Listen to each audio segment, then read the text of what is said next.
올해가 6.25 전쟁 발발 74주년이 됩니다. 1950년 6월 25일 새벽 4시 북한의 기습 남침으로 3일 만에 수도 서울을 빼앗기고 또 한 달 만에 낙동강 바로 앞까지 밀려서 공산화되기 일보 직전, 이 전쟁의 전세를 한 방에 뒤집은 전투가 바로 인천 상륙작전이었습니다.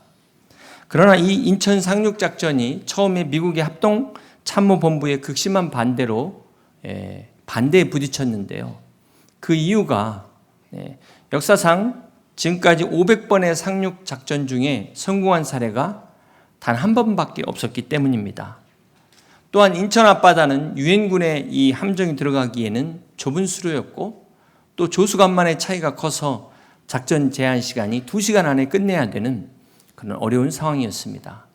그 시간 안에 이 인천 상륙작전을 완수하지 못하면 오히려 갯벌에 갇히게 돼서 적의 집중 공격을 받아 아군이 몰살할 수 있는 그런 어려운 작전이었습니다. 이 인천 상륙작전은 성공 확률이 5000분의 1이었다고 합니다. 여러분이 메가더 장군이었다면 이때 어떻게 하셨겠습니까?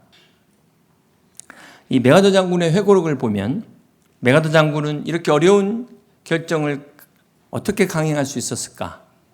그가 바로 하나님의 사람, 믿음의 사람이었다는 것을 우리가 알 수 있습니다. 메가더 장군은 미국의 개신교인 성공회의 독실한 크리스찬이었습니다. 그런 이 인천 상륙작전 중에도 함상에서 매일같이 기도했을 뿐만 아니라 그런 어려울 때마다 요한복음 11장 24절의 말씀을 암송했다고 합니다. 나는 부활이요 생명이니 나를 믿는 자는 죽어도 살겠고 무릇 살아서 나를 믿는 자들은 영원히 죽지 아니하리니 이것을 내가 믿느냐.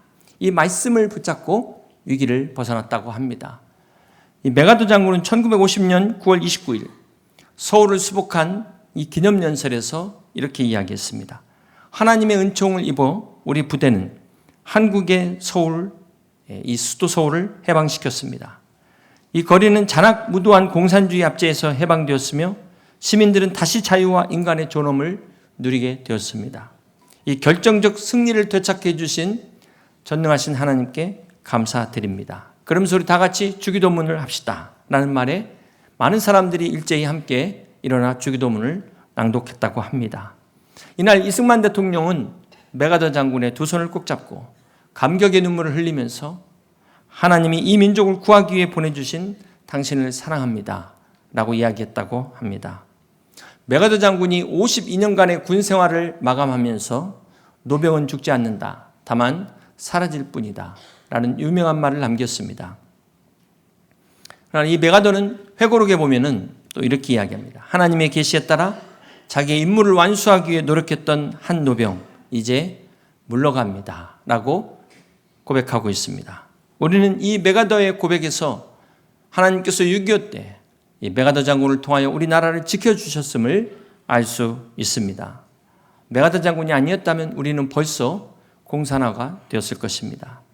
지난주 뉴스에서 북한에서 청년들이 남한의 드라마를 봤다고 사형에 처하고 무기징역을 당한 그러한 뉴스를 접했습니다. 여러분, 우리가 그런 세상에서 안 사는 것이 얼마나 감사한 일입니까? 역사를 잊은 민족에게 미래가 없다는 말처럼 하나님의 역사를 잊은 성도는 결코 소망이 없습니다. 사랑하는 성도 여러분, 이 북한이 지금 오물풍선을 보내고 있는데요. 이게 사실상 지금 레이더에 안 잡히는 기습 공격, 게릴라전을 이 비대칭 전략 무기로 테스트하는 겁니다. 지난번에 하마스가 이스라엘 공격할 때 이런 방법을 사용했어요. 그냥 바람을 이용해서 날아오다 보니까 레이더에 잡히질 않습니다. 이게 지금 어디까지 가는가를 테스트하는 거잖아요. 북한이 그동안 보낸 오물풍선이 330여 개인데 그중에 80여 개가 우리 영토에 떨어졌습니다. 여기에다가 탄저균 같은 화학무기 실어 보내면 아무리 F-35기가 있어도 스텔스기 전투기가 있어도 막을 방법이 없다는 거예요. 아무리 무기가 좋아도 전쟁이 일어나면 우리는 다 죽는 겁니다. 다시는 전쟁이 일어나지 않도록 우리는 깨어서 기도해야 될 것입니다. 요즘 TV에서 보면은 푸틴하고 김정은이 자주 나오는데 귀신은 뭐 하고 있는지. 쟤는 특별히 쟤네들은 사단이 보호하고 있잖아요. 기도가 절로 나옵니다. 여러분, 악인의 형통을 보면서 여러분 어떤 생각을 하십니까? 오늘 본문 시편 73편은 바로 이 문제를 다루고 있어요. 시편 73편은 아삽의 시인데요. 아삽은 찬양대의 악장을 담당했습니다. 다윗과 솔로몬 시대 레이지파로서 악장을 담당했고 또 시편의 12편을 지었는데 그가 언약궤 앞에서 재금을 쳤다. 요즘으로 말하면 심벌지를 쳤습니다. 또 역대하 29장 30절에 보면 그를 선견자라 부르고 있습니다. 오늘 본문의 이 아삽이 이 세상에서 악한 사람들의 형통한 것을 보고 시험에 들었습니다. 그것을 시편 73편에 이야기하고 있는데 우리가 시간상 다 처음부터 읽지를 못했습니다. 우리 2절을 한번 같이 한번 보겠습니다. 나는 거의 넘어질 뻔하였고 나의 걸음이 미끄러질 뻔하였으니. 여기서 아삽이 실족할 뻔한 이유가 바로 그 앞에 1절에 나오는데요. 하나님이 참으로 이스라엘 중 마음이 청결한 자에게 선을 행하시나 그랬습니다. 아삽이 철석같이 믿었던 진리는 하나님은 마음이 정결한 자들에게 선을 베푸신다는 것을 믿었던 것입니다. 그런데 3절에 보면은 이는 내가 악인의 형통함을 보고 오만한 자를 질투하였음이로다. 이 아합이 시험에 든 이유가 악인의 형통함을 보고 그만 시험에 든 정도가 아니라 질투까지 느낄 정도였다는 것입니다. 12절을 계속해서 봅니다. 볼지어다 이들은 악인들이라도 항상 평안하고 재물은 더욱 불어나도다. 내가 내 마음을 깨끗하게 하며 내 손을 씻어 무죄하다 한 것이 실로 헛되도다. 이렇게 이야기하고 있습니다. 아삽은 악인들이 세상에서 잘 사는 걸 보면서 내가 이렇게 거룩하게 사는 게 무슨 의미가 있나? 그만 회의에 빠져버린 것입니다. 나 혼자 교통법규 잘 지키고 나 혼자 자연보호 열심히 한들 이게 무슨 유익이 있냐? 이처럼 세상에서 양식껏 사는 것이 때로는 낙심될 때가 있는 것입니다. 절망이 올 때가 있습니다. 그러면서 심지어 14절에 이렇게 고백합니다. 나는 종일 재난을 당하며 아침마다 징벌을 받았다. 악인들은 정말 죄 짓고도 저렇게 멀쩡한데 하나님이 저들에게는 관대하게 보이시는데 왜 나는 그 조그마한 잘못 가지고도 하나님이 그냥 넘어가시지 않냐? 가차없이 벌하시고 사사건건 간섭하시는가? 이거 하나님이 정말 나 사랑하시는 거 맞나? 신앙이 뿌리채 흔들리고 있습니다. 그러면서 16절에 내가 어쩌면 이를 알까 하여 생각한 즉 그것이 내게 심한 고통이 되었다고 고백합니다. 아삽이 이 문제를 끌어안고 얼마나 고민했던지 감당하기 힘든 고통이었다. 이렇게 고백하고 있습니다. 사랑하는 성도 여러분, 지금 여러분의 마음을 힘들게 하는 것이 무엇입니까? 여러분 무엇 때문에 고통받고 계십니까? 안 믿는 사람들은 기도 안 해도 하는 일마다 술술 풀리는데 나는 지금 뭐냐는 거예요. 나는 기도하고 있는데 왜 이러냐는 거예요. 차라리 믿지라도 않았으면 양심의 가책이라도 안 받지.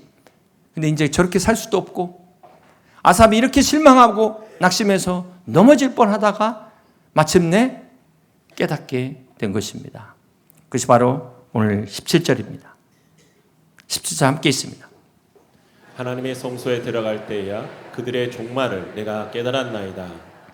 여기 아삽이 성소에 들어갔다는 것은 하나님의 임재 안에 들어간 것입니다. 우리가 하나님의 임재 안에 들어갈 때 비로소 깨닫게 됩니다. 인간의 능력이나 인간의 지혜로 깨달을 수 없는 이 한계를 하나님의 임재 안에서 깨닫게 되는 것입니다. 사랑하는 성도 여러분, 이 성소는 구약시대 예배의 자리입니다. 이 성소는 하나님의 말씀이 선포되는 자리입니다. 그러므로 우리가 신앙의 회의가 일어날 때 어떻게 해야 될까요? 우리가 낙심될 때 어떻게 해야 됩니까? 우리 삶에 이해할 수 없는 일이 찾아왔을 때 우리 그때 성소로 나가야 되는 것입니다. 하나님의 임재 가운데 들어가야 되는 것입니다. 예배의 자리로 찾아오셔야 되는 것입니다. 사랑하는 성도 여러분, 이 구약의 성소가 바로 신약의 교회입니다. 교회는 바로 하나님의 임재의 장소입니다. 하나님의 임재가 있는 교회가 있는 한 우리는 신앙의 회의가 찾아와도 다시금 일어설 수 있습니다. 낙심이 돼도 절망이 돼도 다시 시작할 수 있음을 기억하시기를 바랍니다. 그러므로 무슨 일이 있어도 교회를 떠나지 마시기를 바랍니다. 여러분 예배를 귀하게 여기시고 예배 중심의 교회 중심의 삶을 사시기를 바랍니다. 이것이 바로 복받는 길이요. 이것이 바로 진정한 승리의 길인 것을 믿으시기를 바랍니다.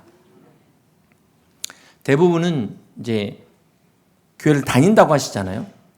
네, 우리가 직장을 다닌다, 뭐 어느 회사에 다닌다, 또 학교에 다닌다. 그런데 여러분, 내가 우리 집을 다닌다 이렇게 표현하는 적 있습니까?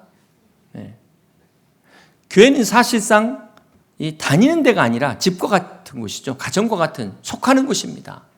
물론 처음에 교회를 정하기 위해서는 일정 기간 우리가 다녀보는 탐색이 필요합니다. 어쩌면 오늘 새신자 한 분도 손을 안 대셨지만 여기 지금 와가지고 탐색하러 오신 분도 있을 수 있어요. 근데 이 탐색을 최대한 빨리 끝내셔야 돼요. 언제까지 탐색만 하시면서 이 교회 저 교회 왔다 갔다 하시겠습니까? 교회는 그리스도의 몸의 지체이기 때문에 근본적으로 속하는 거예요. 여러분, 지체가 내가 필요하면 붙어 있고 뭐 떨어져 있고 그 말이 안 되는 것이죠. 교회 다니는 사람은 그냥 왔다 갔다 이렇게 탐색만 한다는 것은 이거는 내가 지체가 아니라는 거예요. 이것은 결정적인 때, 위기 때 한 방에 날아가 버리는 거예요. 실족해 버린다는 것입니다. 그러므로 오늘 우리는 어떻게 해야 될까요? 아삽처럼 우리는 교회에 속해야 되는 거예요. 양무리 안에 속해야 내가 위기 때 다시 일어설 수 있는 것입니다. 때로 넘어져도 다시 시작할 수 있는 거예요. 몸된 교회에 속한 지체로서 여러분 하나님의 임재 안에서 다시금 새롭게 시작할 수 있는 여러분 되시기를 주님의 이름으로 축복합니다. 하나님이 주신 능력과 새 힘으로 새롭게 일어나는 여러분 되시기를 주님의 이름으로 축복합니다. 중요한 것은 이 아삽이 하나님의 성수에서 하나님의 임재를 경험할 때 어떤 일이 벌어집니까? 우리 18절과 19절 다시 봅니다. 주께서 참으로 그들을 미끄러운 곳에 두시며 파멸에 던지시니 그들이 어찌하여 그리 갑자기 황폐하였는가 놀랄 정도로 그들은 전멸하였나이다. 아삽이 하나님의 성수 안에서 깨달은 것이 바로 하나님의 심판을 깨달았습니다. 마지막에 하나님의 심판이 있다는 것을 깨달았다는 것입니다. 히브리서 9장 27절에 한 번 죽는 것은 사람에게 정하신 것이요 그 후에는 심판이 있으리라는 말씀, 여러분 믿으십니까?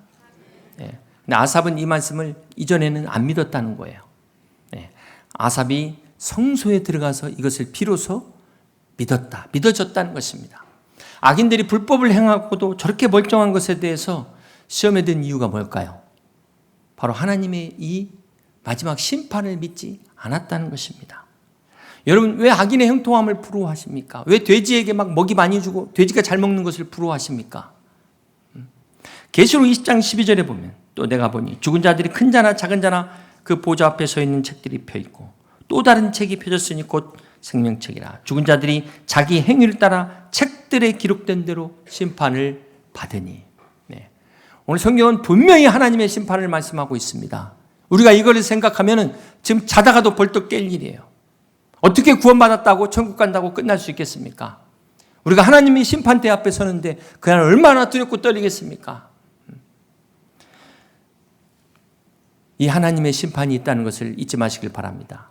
그런데 이 심판이 지금 당장 심판이 없다고 해서 시험에 든 거는 그건 월권입니다. 월권.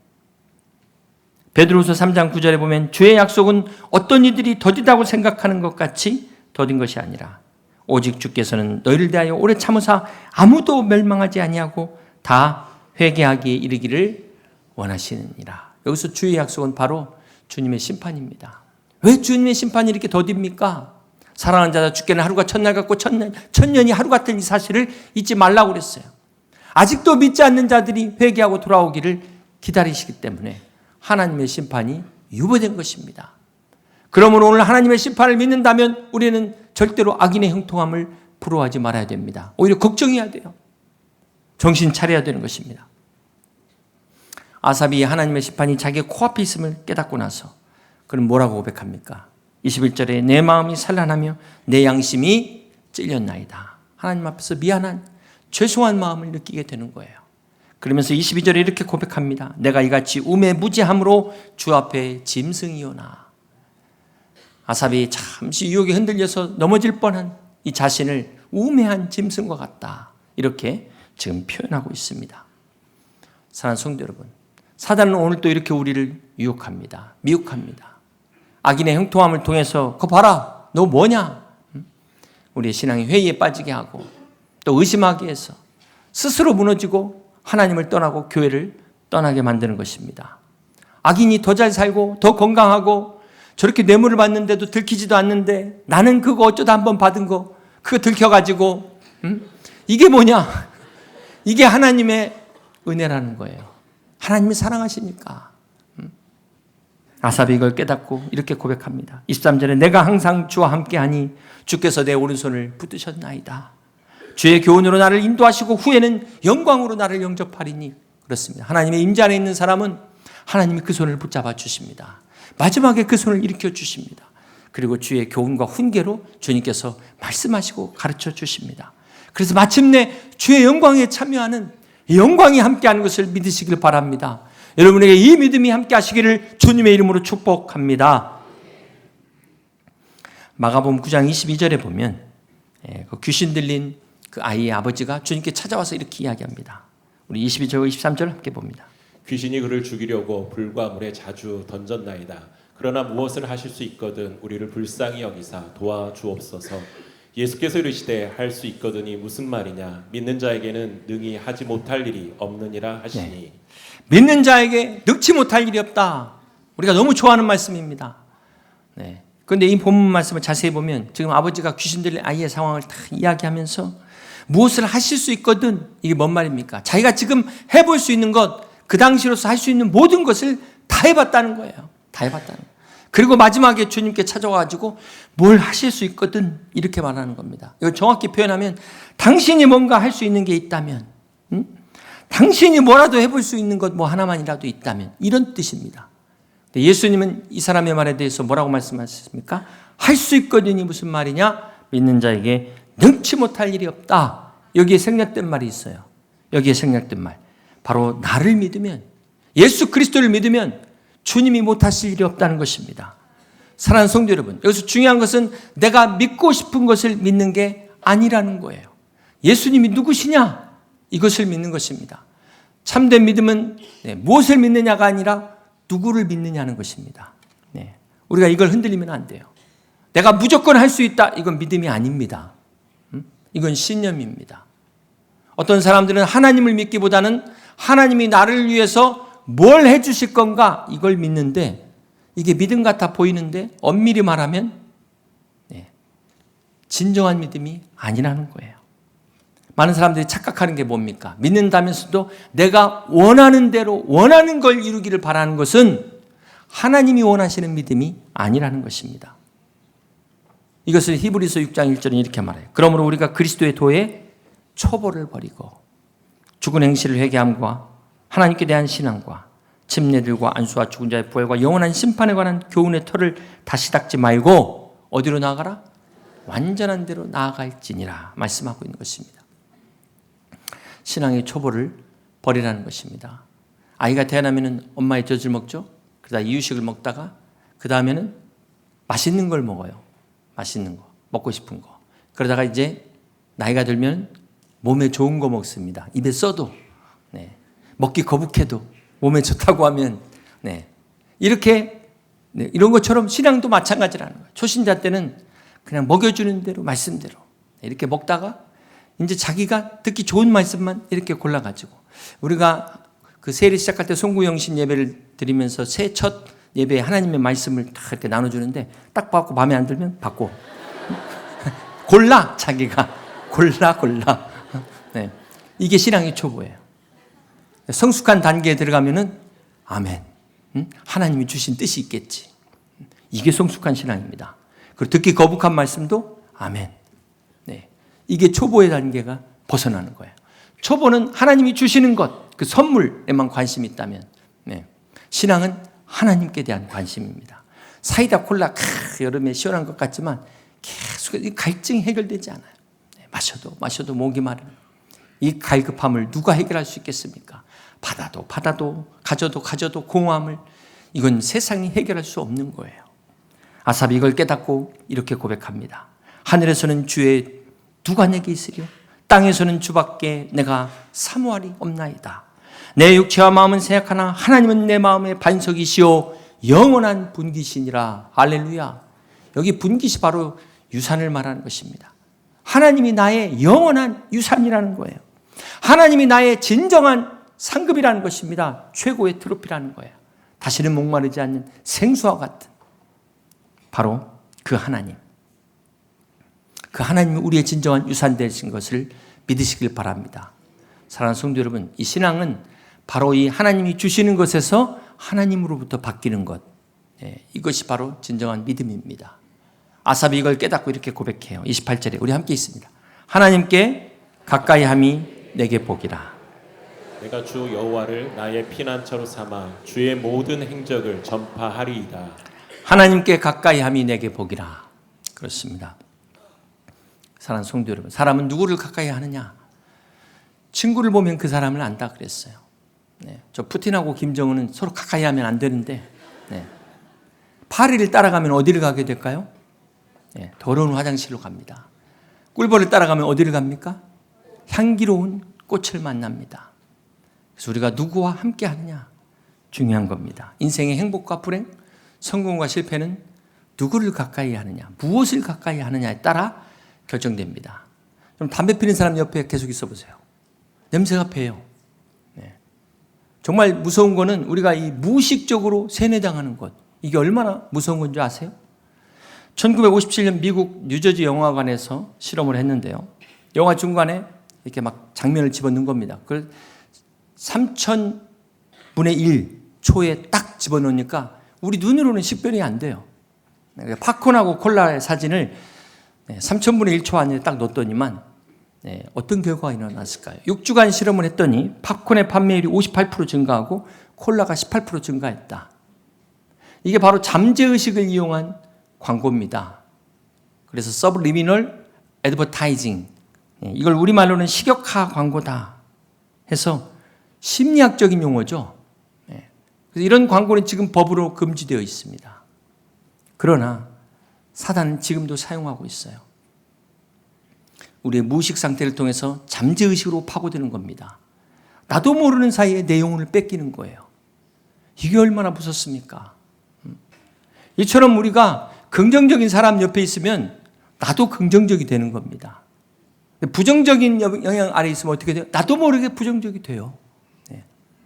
여러분, 오늘 여러분 미래의 성패는 오늘 여러분이 누구와 어떤 사람과 어울리냐에 따라서 이미 결정 난 겁니다. 신앙도 마찬가지예요. 교회 잘못 만나면 하나님과 멀어집니다. 목사 잘못 만나고, 목사만이 아니라 목자 잘못 만나면 결국 교회 떠나게 돼요. 그래서 이 만남이 정말 중요한 것입니다. 자, 그렇게 볼 때 내가 누구냐보다 더 중요한 게 내가 누구와 함께 있느냐, 이것이 더 중요합니다. 바라긴 여러분은 하나님과 가까이 하는, 하나님의 사랑과 가까이 하는 여러분 되실 수 있기를 주님의 이름으로 축복합니다. 사랑하는 성도 여러분, 우리가 나가야 될 방향은 하나님께로 더 가까이 나가야 되는 것입니다.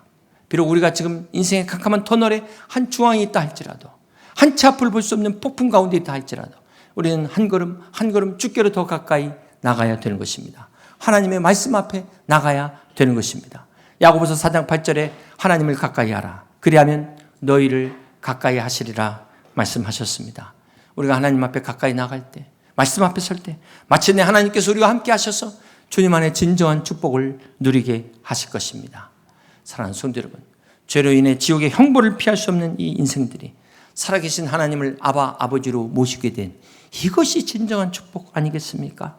오늘 아삽이 이것을 깨달았어요. 오늘 시편 13편의 이 본문의 아삽처럼 주님의 몸된 교회 안에서 하나님을 더 알아가시고 하나님을 더 알아간 만큼 예수 그리스도 안에서 이 풍성한 사랑 가운데 거하는, 날마다 하나님을 더 가까이 하는 우리 여의도 침례교회 모든 성도들이 다 되시기를 주님의 이름으로 간절히 축원합니다.